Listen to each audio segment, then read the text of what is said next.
30 minutes and just relax and enjoy yourself. Okay. Today we're going to hear a story, kind of like a sequel of what we heard earlier. And before we get into the story, let's open in prayer. Heavenly Father God, we thank you for this time that we can gather together online and also in person just to dig into your story and just discover new things that you're speaking to us. I invite you into this discussion and conversation that we're about to have. And I pray that you give us ears and heart to receive what you're speaking to each one of us. And I pray all of this in Jesus' name. Amen. So as I mentioned, the story I'm going to share is kind of a sequel for the stories Susan shared. We heard in Susan's story that there is a guy named Jacob. In the story I'm going to share, at this point of time, God changed his name into Israel. And Israel moved his family into a place called Valley of Hebron. And at this point of time, he already had 4 wives, and he had 12 sons. And out of the 12 sons, he favored one most. His name is Joseph. Now, at this point of time, Joseph is about 17 years old. There are times that he will go out to the field and feed their father's flocks, Joseph and the brothers. And Joseph will come home and bring bad reports to their father about his brothers. So his brother really don't like this guy. But Israel really favored Joseph. One time he even made a multicolored coat only for Joseph. And this made the brothers hated Joseph even more. And then there was one time Joseph had a dream. And the dream kind of symbolized that his brothers are going to bow down to him and he's going to rise above them. So his brother really hated this guy. So here is where our story begins. Oh, actually, never mind. I want to mention to you some places where we're going to hear in the story. So I mentioned that they live in a place called the Valley of Hebron. And you're going to hear the name Shechem, which you also heard in Susan's story. So Shechem is about 50 miles from Valley of Hebron. And another place is called Dothan. Dothan is another 15 miles from Shechem. So there's Valley of Hebron, Shechem, and Dothan. So here is where our story begins. Then Joseph dreamed another dream and told his brothers, "Look, I had another dream.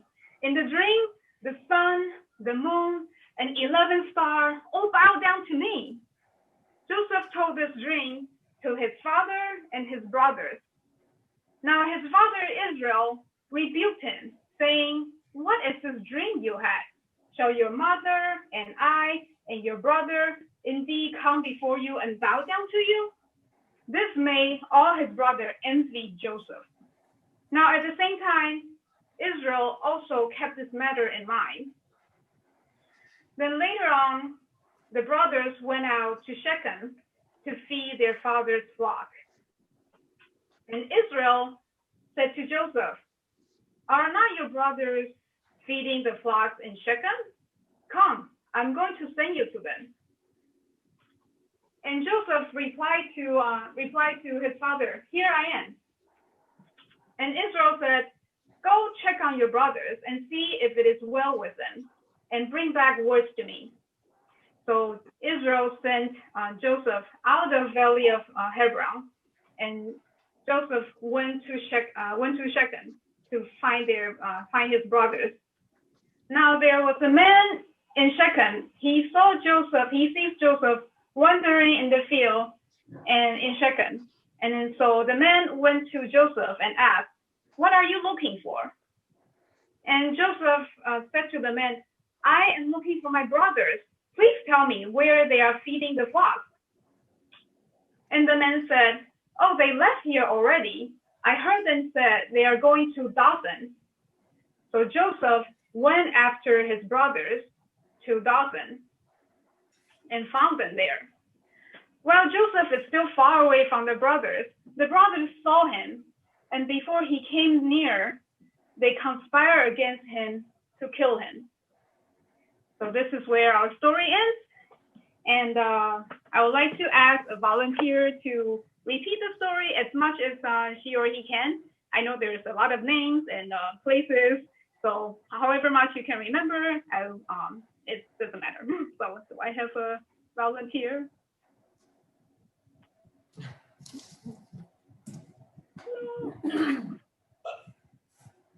I'll give it a shot. So, Joseph had a dream about some sheaves bowing down, and then he had another dream about the sun, the moon, and the stars bowing down, and he told it to his brothers and his dad, and his brothers like, we're going to bow down to you, and his dad's like, really, we're going to bow down to you, but then he kept it. Israel kept that, he pondered it, kept it in his heart, and then one day he sent Joseph to Shechem to check on his brothers, and there was this guy out in the field, and he saw Joseph kind of looking around. He said, what are you looking for? He said, you know where my brothers are grazing the flock? And he said, I think they went to Dothan. And so he went to Dothan. When his brothers saw him coming, they said, there's the dreamer. Let's shoot him. So, yeah, that's very good. That's pretty much everything. You got everything. I loved it, and that's great. Thank you so much. I love how you even you remember both dreams. So that was very impressive. And I want everybody to unmute themselves. If you are muted, I don't know, maybe you are. And then let's all tell the story again, just so we can get get it deeper into our mind. So in the dream, the story started. Oh, I forgot to. The story started. Then Joseph had another dream, and he went to tell his brothers. And he said, "And look, I had a dream." And what was his dream? The sun. And Moon. and something else. 11 stars bowed down to me. Yes, bow down to Joseph. Yeah. And then he also told the stories to the brother and the father Israel. And what was his father's reaction? really? He really think your mother and I are going to do that? Yeah, he rebuked Joseph and saying, "Your mother and I and your brother are indeed going to bow down to you." And his father, and then the brothers' reaction. What was their reaction? Angry. They hated him even more. But then there's They tried something to- else Israel did. They tried to kill him, didn't they? Yeah, Didn't they they try didn't to like kill it. Not we don't know yet. But then Israel also did something else after he rebuked Joseph. Keep that in his mind. Oh, yeah. Yeah, he kept it in his mind. Yeah, like Butch mentioned, he pondered on it. And then so one day when the brothers are out to Shechem to feed their father's flock, and Israel called on Joseph, and he said, are not your brothers shepherding the flocks in Shechem? What does he want Joseph to do? Go check on them. them. Yeah, he said, come, I'm going to send you to them. And Israel is like, and then Joseph is like, no way, Shechem is so far and people hated us there. Is that what Joseph's response? You just go. Should have been, but it wasn't. So what did Joseph actually said? Just Did he agree to go? Yeah, He he went. said, right. He said, here I am. And then so Israel sent Joseph from the valley of Hebron to Shechem.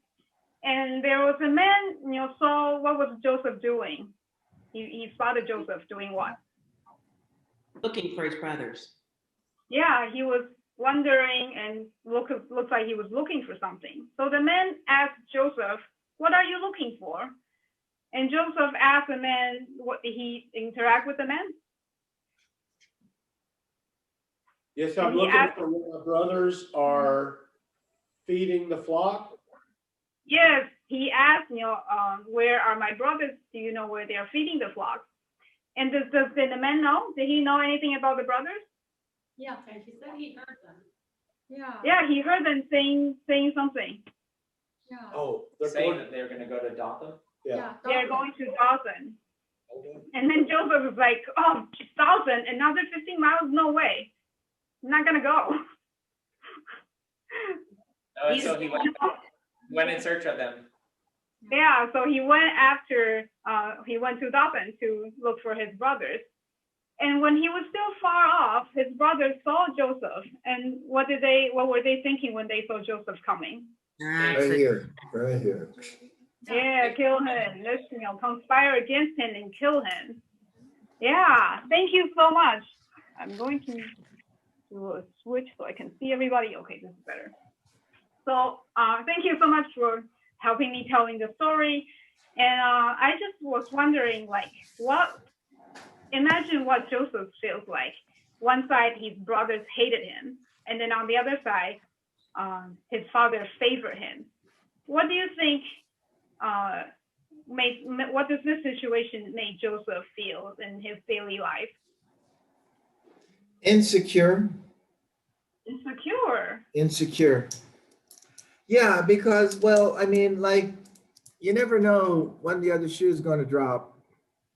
When your dad's going to be, when you're not going to be around, your dad's not going to be around, and somebody's going to do something that they shouldn't do, like punch in the nose, and then they're going to say, the other 11 brothers are going to say, no, he fell on his face, he's lying. Yeah, I mean, you just never know. Having grown up with a large family, I kind of know those things. Yeah, especially there are more brothers than him, right? They all hate him. Yeah. Maybe he felt a little cocky though. I mean, after getting that dream that they'd all bow down to him, and the fact that his father gave him that special coat and nobody else had that coat, and it was clear that he favored him. Maybe he was a little cocky. Right, he could be, right? I'm special. I am so sorry, something fell. I'm so special. That's very good observation. Thank you. So let's look the story from the beginning, where Joseph had this dream that the sun, the moon, and the 11th star all bow down to him. And then he went to tell his brothers and his fathers. I was wondering, what else could have Joseph do when he had this dream? He could have kept it to himself. He could? He could have just told his dad, but not his brothers. Yeah, that's paper. He could have asked his dad, hey, I had this dream, Dad. Do you have any clue what this might mean? He could have told his mom.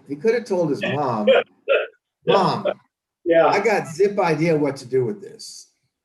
So, yeah. Yeah. That might be. Yeah. So the fact that he actually did went and tell his brothers and his fathers, what can we learn about Joseph? He wasn't very smart. he did think before he acted, like just blab out things. Kind of like impulsive, like Peter. Sorry, I didn't hear you. Eric. Impulsive, like Peter. Oh, impulsive like Peter. Yes, Andre and Andrew. I kind of see a codependent relationship there. I kind of see that he kind of provoked his brothers, that they didn't like him, and he just kept pushing on that they didn't like him. And so it's kind of like, we're codependent on each other's failures here. You don't like me, I don't like you, we're just gonna make it worse. Right, it's like. Okay. I'm thinking that even his parents and his brothers treat him differently. He didn't treat them differently.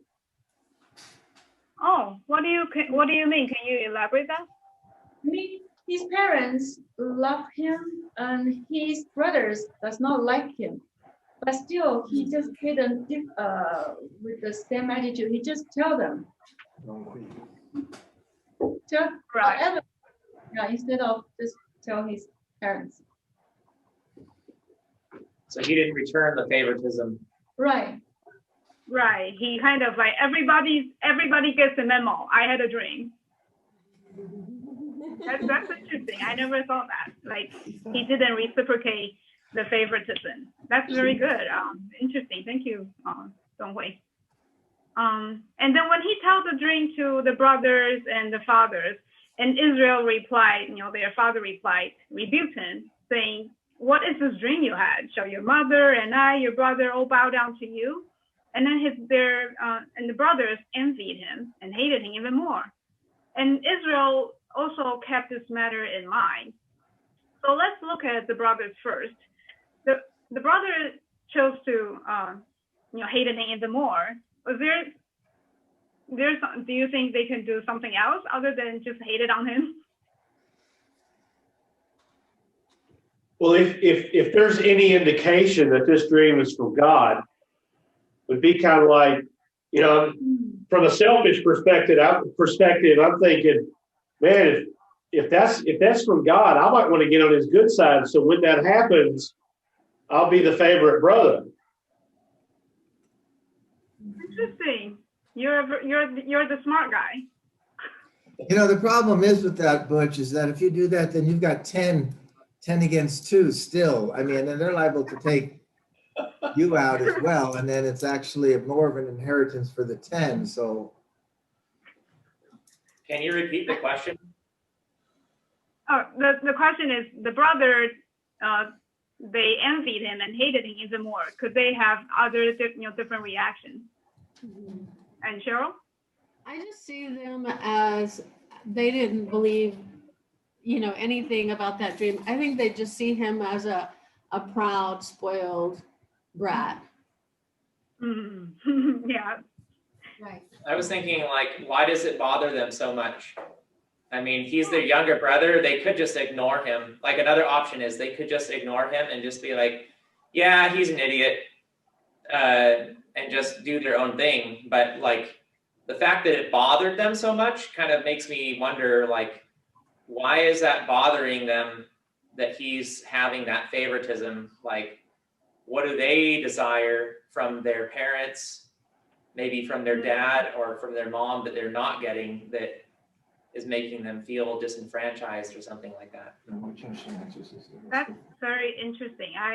It just, when you were saying that, it just made me remind me that if they didn't think it was the dream is any significance, they would just, brush it off like whatever, who cares? Yeah. What does the rest of you think? Oh, hi. When he was talking, I was thinking, yeah, like sometimes in families, what you do is you brush it off and you make a joke of it. You're like, yeah, maybe we'll do that this afternoon. Or, just in the next few days you go, would you like for us to bow down to you now, Joseph? It could have become like this family joke if they hadn't been so very serious about it. But they did take it very seriously. In some sense. Yeah, the fact that they are furious, meaning like they might, like they actually did process in their head and they decided to not like it. I don't know, instead of brushing it off saying like, yeah, it's just a drink, don't care. We don't care too much about the drink. It's not true.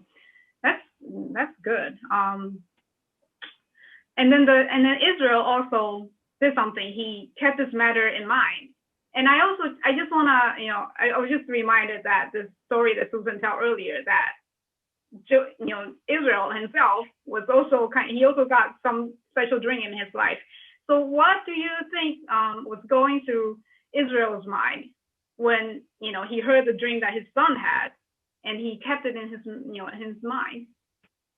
Maybe because the dream he had was a kind of a affirmation of the promise he got to his grandfather. Maybe he's thinking, just like I wasn't the firstborn and I got it, maybe this one's the one. Oh, good point. Good point. What does the rest of you think? I mean, certainly since he's pondering it, he's not just writing it off as like he ate pizza last night. Pizza dream. I think to have your parents be the sun and the moon and to be a star, I mean, it sounds like it's fairly positive to be a star. Joseph could have said, well, I'm a lion and you are mice and, mom is a possum and, and you know, dad's a raccoon. That's a jackal. And you'd be like, well, but Joseph doesn't get an identity. The others get an identity, and it seems to be a pretty good one. Good. Just a bunch of guys with sheep wandering around in the desert. Being stars and sun and moon sounds like not a bad deal. Yeah, that's very interesting. I never saw from that. Sorry, Sharon. Susan. I'm thinking, unless you're also a pile of wheat, right? Don't their sheep bow down to him as well? I wonder, I mean, obviously there's some significant, they all think that there's something significant about the dream, and there's this jealousy on the part of the brothers. Otherwise, why would they be so murderous? Yeah. I think some of that is, you know, you brought up, Vivian, the earlier story we learned in the introduction from the earlier story, what these brothers had already done in Shechem. You know, kind of like the simple fact they go back there. So I'm still struggling with that. Like, really? You're going, that's where you're going to graze the flock? I don't think so. But I mean, we already taught something about their heart, you know, at that point, that they are kind of those emotional, off the cuff, redneck nut jobs. You know? Did you just call them redneck?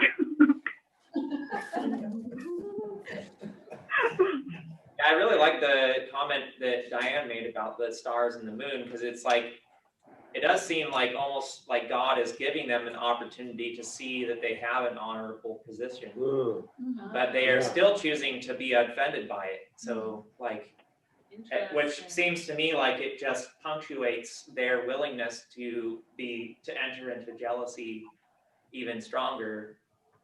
Yeah, they latch on to that bowing down to their brother, Yeah. which Rather they than- absolutely yeah. don't want to do.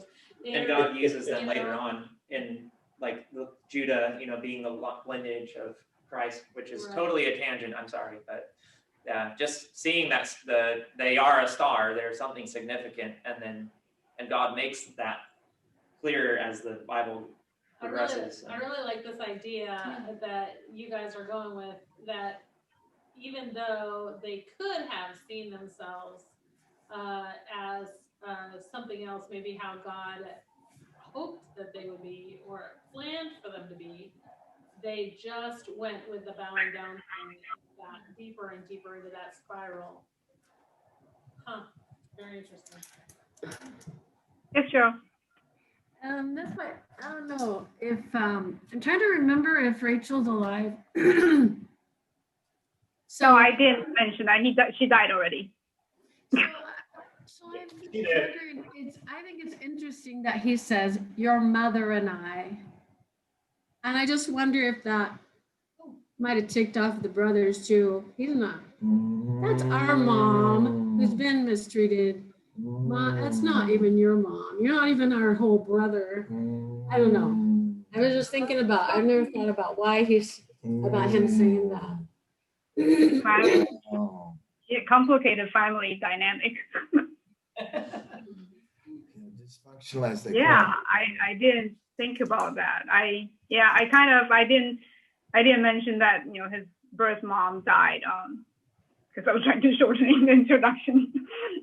But that's interesting. I didn't think about how the brothers, you know, were reacting to the, you know, how he called that your mother's going to bow down. That's very good. And Yeah, and the other mothers, because there's still 3 who are alive, the other 2 are apparently just have their place as the surrogate, and Leah is the mother of all. Now, your mother. There's not 3 moons. right.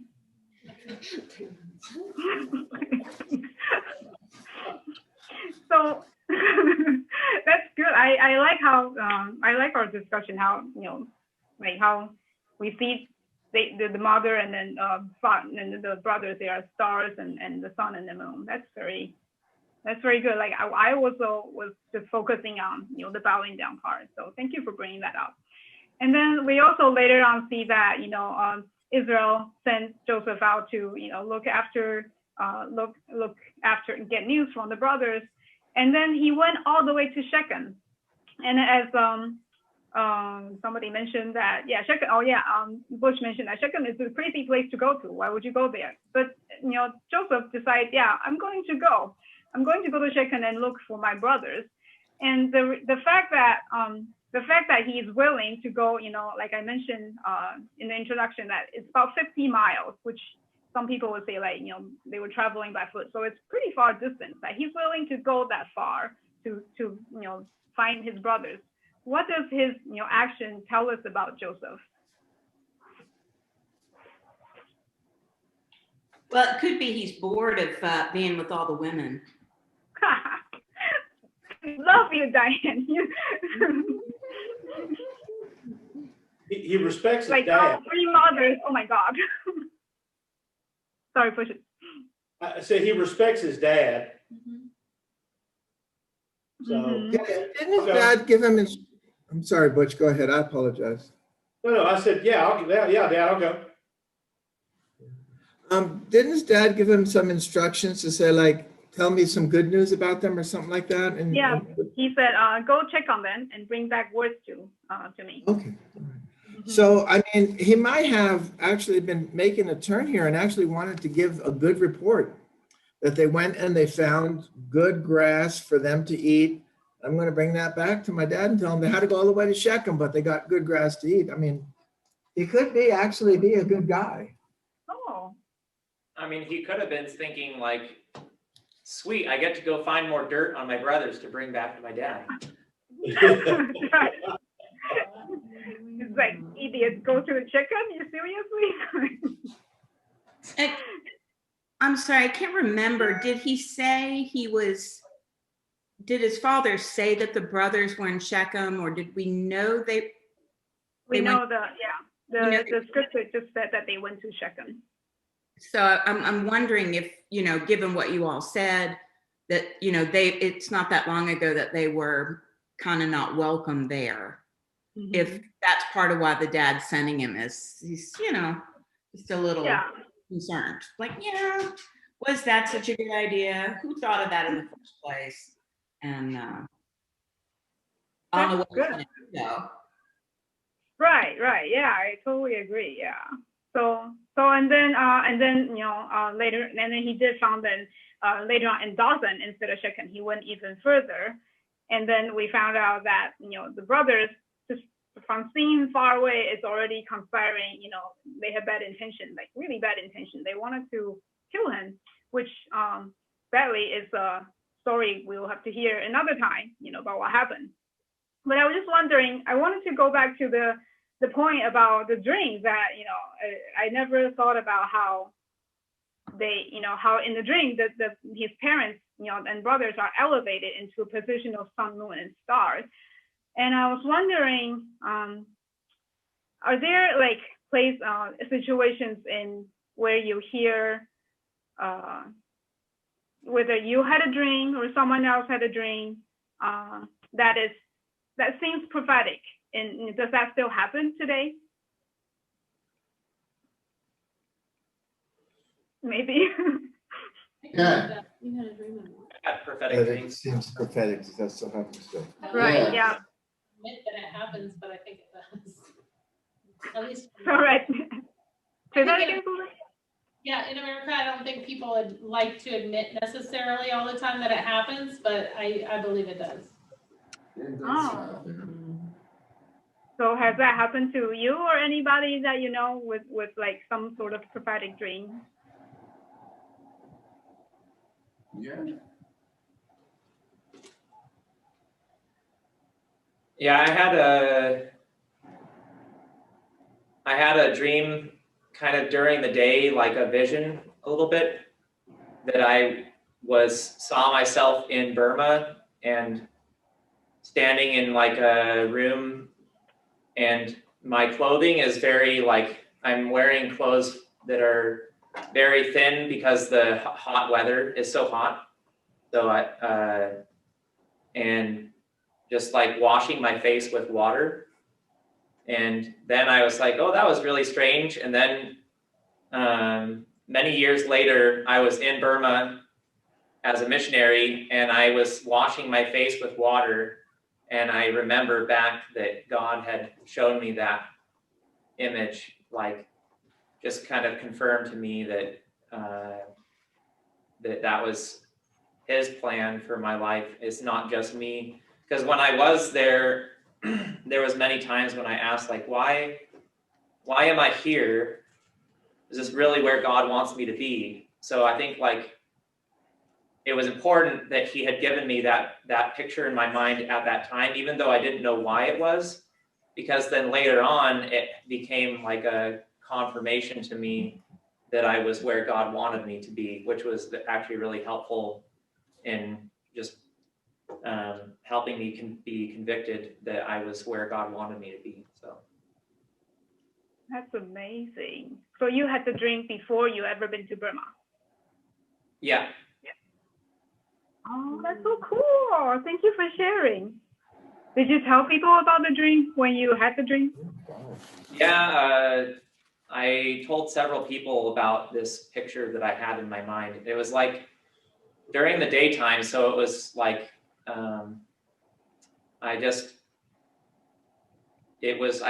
I was awake, but my eyes were closed, and then it was like this image was very clear in my mind. And then I told it to several people at that time, including I was dating the lady that then became my wife, that is now, we went to Burma together as a family. So yeah, so she knew about that. And when I had the moment where I was washing my face, I went and I told her about it. So she was like, wow, that's really interesting. So, but I think it was more meaningful to me than it was to her, because there was some things that I felt like I was needing more assurance with as a man than she was as following me. Wow. Yeah, so I could see that maybe when he has a dream, even maybe he doesn't understand why he's having the dream, but God will use that dream and later on in his life, perhaps, to confirm that his plan is going forward. Yeah. I agree. I feel like Diane is pondering on something about, you want to tell me something? You're in the deep thought. I'm just old, so when you ask me if I know of anyone, I'm just, going back and, I'm getting further back, so it's taken a while. Okay. You're backing up.